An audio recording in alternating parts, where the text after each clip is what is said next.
I couldn't be more delighted that Everett has agreed to enlighten us about the collecting of the banking family, the Lehmans, father and son. Please join me in welcoming Everett Fahy.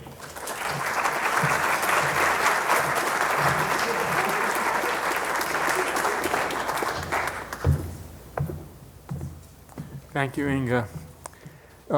If I were to rewrite the program, I would say that we should have a different subtitle.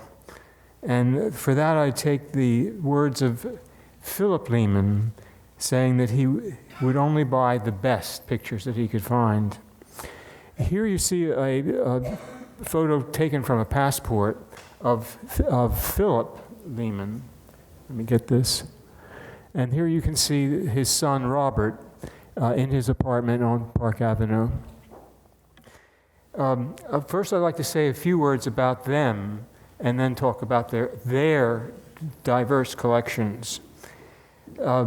Two brothers, Meyer and Emanuel, emigrated to the United States from Bavaria, where they settled first in New York, but then moved down to Alabama, where they were involved in the cotton industry, and also were merchants. In this transition, the pronunciation of their names changed from Lehman, the German, to Lehman, which we would be more comfortable with.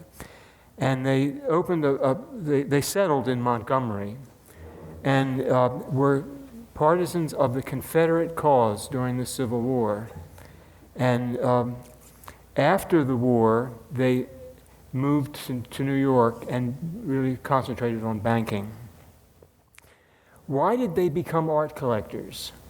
It's a question that they themselves were fascinated with.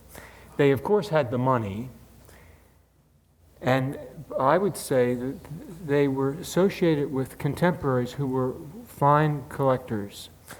I think first of all, of Henry Goldman, who had property that was contiguous to theirs out on Long Island, and they must have been friends. And Goldman, as you know, gave beautiful paintings to the National Gallery of Art in Washington. And the Goldmans intermarried with the Sachs family. And the Saxes also gave great things, two marvelous Poussins to the Fogg Art Museum at Harvard and other things as well. And they formed Goldman Sachs, the bank, which was sometimes a partner and sometimes a rival of Lehman Brothers. And they also intermarried, and if you follow the generations from the 1844 when they first came to America until today, they've also formed, actually Robert, whom you see here, formed a close friendship with André Mayer, who was the head of the New York branch of Les Arts Frères. And there's a famous story about how they were summoned to California in 1950 by Jean-Paul Getty. And both André Mayer and Robert Lehman grabbed planes and flew out there. And once they got there, they waited around all day and were stood up by Getty. So they returned without knowing why they were called. There was an article in Fortune magazine in 1955 about great art collectors, and they included John D. Rockefeller Jr., Walter Chrysler, Edward G. Robinson, who had fantastic things, and it included Robert Lehman. And he was quoted as saying that he had visited, well, that really he became interested in art because as a child, he first started to collect stamps and postcards from places that he visited with his parents to see monuments and great works of art. And he said of this that collecting art can become a consuming interest in early childhood, and it is the last to possess one in old age. And that certainly was true of his life, as I'll say, as we come further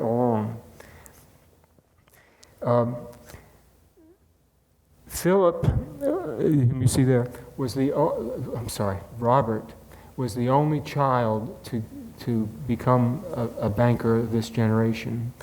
And when his father retired, he gave Robert the majority of the stock in the company so that he could be the controlling partner, even though there were men who had more experience and were older than Robert.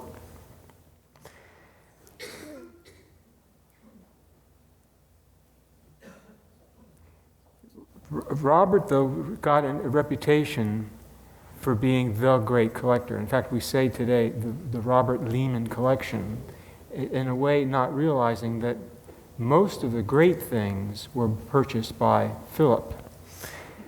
And it happened with Philip started around 1910 to buy great things. And Duveen, who had an eagle eye out on collectors in New York, wrote to Berenson on November 21st, 1912, that Mr. Philip Lehman here in New York is a new collector and who apparently has a great ambition to add to his collection the finest pictures he can buy.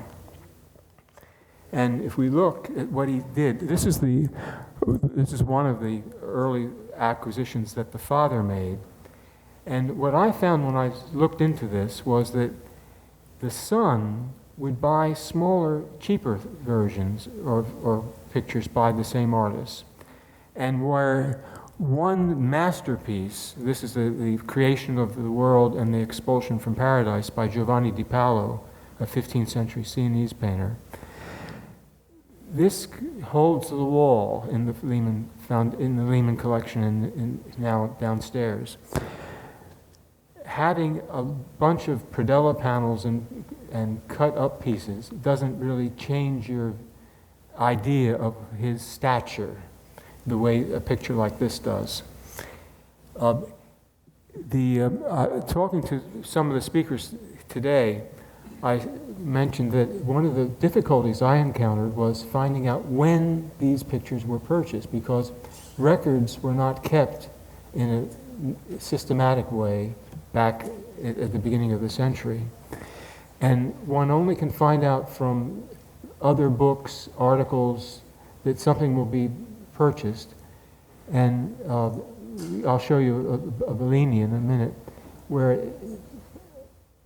Berenson publishes it, so you can say by 1920 or shortly before it was purchased. This is the earliest two pictures. It's a diptych, a marriage portrait. The earliest one that I could find that Lehman bought, and this he had by November of 1911. So this is before that Duveen writes about him. And it's the coats of arms, which you can see up on the masonry wall there, the white and the red emblazoned shields, identify the male sitter as a member of the Gozzadini family, which is a prominent family in Bologna. We still don't know the name of the artist, but it's a rare picture, because so often when you have these marriage portraits, the husband and the wife get separated, because dealers find that it's easier to sell one picture rather than two. This is the Bellini, which it's a beautiful picture, and one of the earliest paintings that Philip, the father, bought. And he had it when Berenson was writing Venetian Painters in America, which is published in 1915. This picture is included as a last-minute addition. He also bought a number of gold-ground paintings, and usually people assume that they were Robert Lehman's purchases, but the records show that they were bought by Philip. And Philip would buy things like this marvelous Simone Martini, which is a 14th century Sienese painting, and add to it the other pieces of it, which would be saints that flanked it. and he was able to buy them. And also here at the Met, I'm sorry, in New York at the Met, the Metropolitan has in the beige collection other pieces of this, so you could actually reconstruct the whole thing. One of the after the Second World War, Robert Lehman culled the collection. It was getting to be too big. In fact, as you probably know, the bequest, the gift to the Metropolitan Museum was almost 3,000 items, which were collected over a lifetime of a man who lived to be 77 years old. And among the things that were culled was this unusually rare, intact polyptych. And we now even know the date and the name of the artist, Taneo Fahy, which is easy for me to remember. Even though Philip had a good eye, he was prone to buying fakes. And this is a picture by a Sienese forger named Yoni, life-size figure, so it's a large painting, still in the collection, even though Philip was informed in 5 years after he bought it, that it was probably a fake. I'm only speaking today about paintings, but also when you look at Renaissance jewelry and other things that were bought in mass, you have a sprinkling of false things, unfortunately. Robert, the son, continued to add to the Sienese school.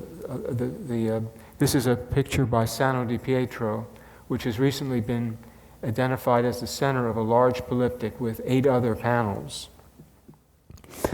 One of the most beautiful pictures, a real jewel, is this Annunciation by Sandro Botticelli, which is small, it's about 12 inches wide. And it was purchased, well, I should point out to you that the brown border is where the engaged frame would have been. And it's not part of the picture itself, but it covers raw wood. The painting was bought as a present from the son to the father, and it came up at auction in Germany, and Robert was able to buy it to give it to his father for his 65th birthday. And at the same time, he presented to his father this extraordinary catalog that you can see opened up to the Philip Lehman collection, which I want to underline. And you can see next to it I placed a volume in the catalog, which was recently completed, of the entire collection in 15 volumes over a 30-year period. An army of scholars have worked on these things. But this large folio edition is typical of the type of private collectors' catalogs which were issued in the late 19th, early 20th century. I should say that Robert married a year after his father turned 65, and he moved into the house which his father bought on 54th Street, which still exists. You can see it. It's opposite the Museum of Modern Art, and it's a big mansion, one of 6 in a row on the north side of the street, 7 West 54th Street. And in that house, he had also beautiful early Netherlandish paintings, such as this picture by Petrus Christus of a goldsmith who's been identified as a saint. Various theories about who these people are, but nothing conclusive. Life-size figures, so it's a major work from the Netherlander school. A picture that Philip bought very early is this Memling portrait of a young man, which was, we know, in Florence, Italy by 1470, which is very early for a Netherlandish painting to be in the South. And when it was in Italy, it was changed into a Saint Sebastian, and he had a big arrow over his shoulder, which was cleaned off. And this is also another purchase by Philip of the Nymph of the Spring by Lucas Cranach, a German painter. And this really beautiful picture by the master of Moulins, also now definitively identified as being a French painter called Jean Hay. And it would be the beginning of realistic painting in France after the Gothic movement. Philip also bought this Rembrandt, which is actually a startling picture when you see it in the room downstairs. If you look at his face, you can see that he's suffering from the third stage of syphilis. And it's an unpleasant image, which took great courage to buy. In the same room, you'll see this portrait of a cardinal as Saint Jerome. You can see he's pointing to the Bible that he's translated by El Greco. And it's one of 3 known versions of this canvas. And when Philip bought it, he would have known that Henry Clay Frick owned one almost identical to it, which hangs over the fireplace in the living hall at the Frick. And every year, students of Spanish art come and compare the two, trying to figure out which is the best. And I think it's a toss-up. Philip also purchased this portrait of the Contessa Altamira, who's the mother of the Goya, of the 4-year-old boy with the cat on the string looking at the bird cage at the Met. And it's interesting that you can go from, in the family, on Fifth Avenue, you can see the mother and the son.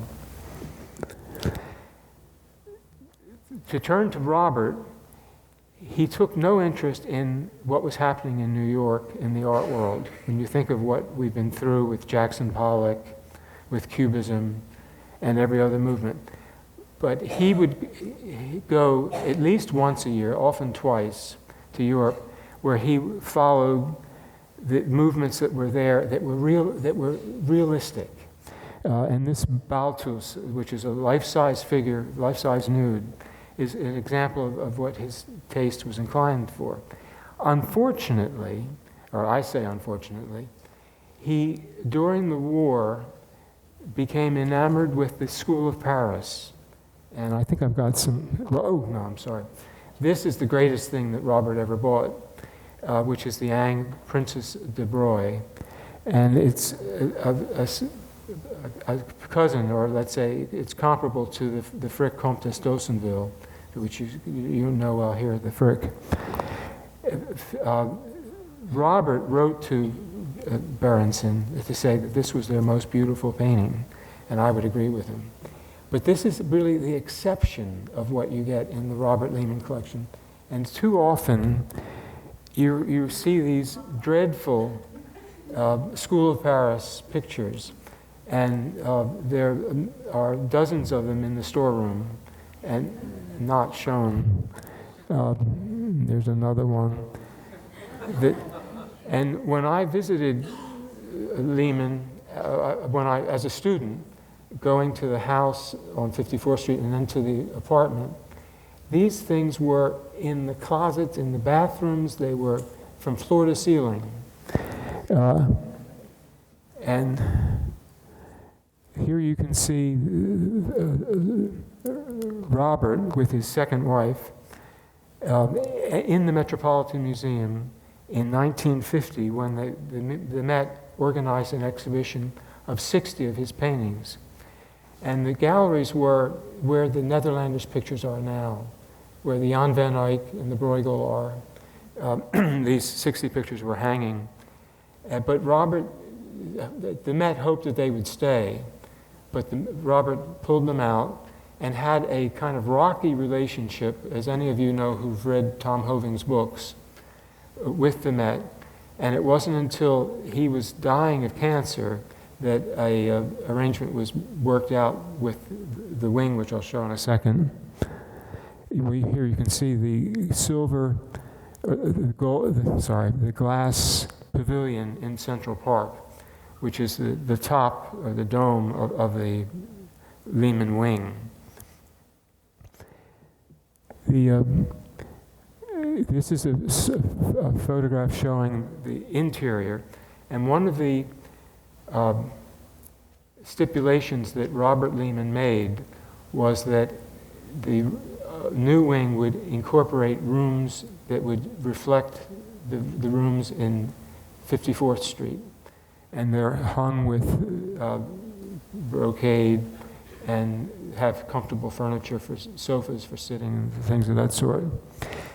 Also from both collectors, you have a mixture of bronzes and decorative arts mixed in with the furniture and the paintings. So it becomes quite, at least in the house, it was hard to imagine how it could become a museum, even if Philip succeeded, as he hoped, to take the house next door, but they refused to sell.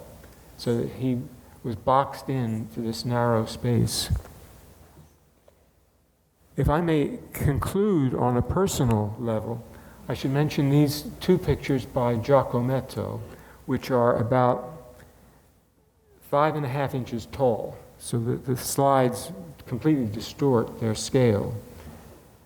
I was 25 years old when I first met Robert, and I went to his apartment with a group of 8 other students from Harvard, and he asked us what we had seen. We had been in New York going to galleries and museums and private collectors, and his was the last stop. And he turned to me and asked, and I said that the things that I liked the most that I was shown were the pair of portraits by Giacometto. And a week later, he bought them.